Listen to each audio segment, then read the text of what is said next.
Hello বন্ধুরা, আজকের আমি বানাবো একটা ডিম ভাজা।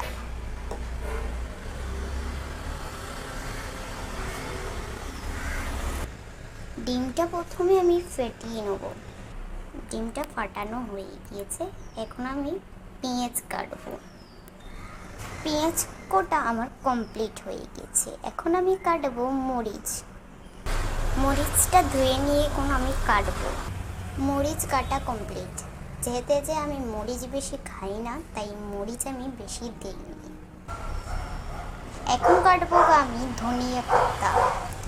ধনিয়া বি কাটা হয়ে গেছে, এবার আমি সবগুলো একসঙ্গে ঢালবো ডিমের ভিতরে। প্রথম দিয়ে দেবো পেঁয়াজ,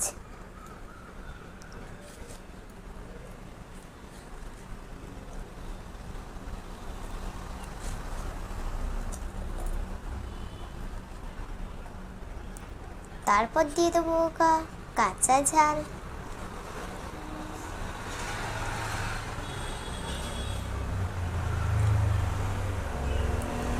তারপর দিয়ে দেবো লাস্টে ধনিয়া পাতা।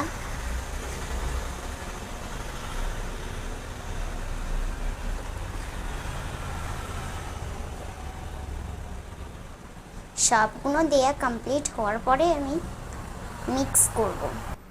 মিক্স করার জন্য আমি একটা ছোট চামচ নিয়ে নেব। তারপরে এটাকে আমি মিক্স করে নিতে হবে।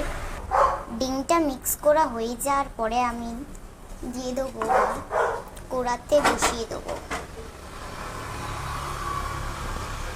তারপরে তেল ঢালবো।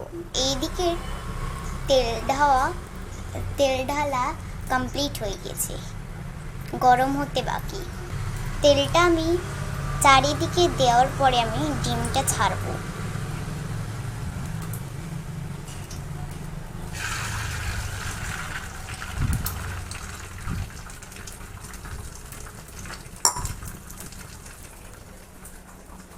ডিমটা দেওয়া হয়ে গিয়েছে, এখন উল্টানোর পারি।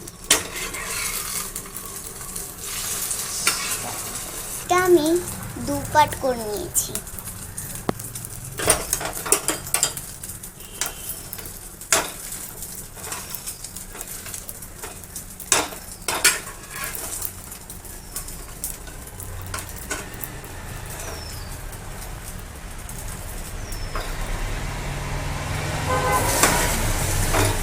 দেখো ডিমটাকে আমি ভেজে নিচ্ছি ভালোভাবে। এখন গ্যাসটা অফ করে আমি ডিমটা তুলে নেব। ডিমটা ভাজার পরে আমি নিয়ে নিয়েছি ভাত আর মায়ের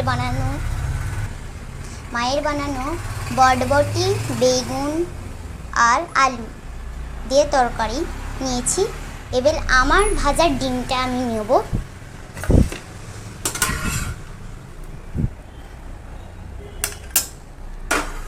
আমার ভাজার আমি ডিমটা নিয়ে নিয়েছি, এবার আমি ঘরে গিয়ে খাবো। এখন আমি বসিয়ে গেছি খাওয়ার জন্যে।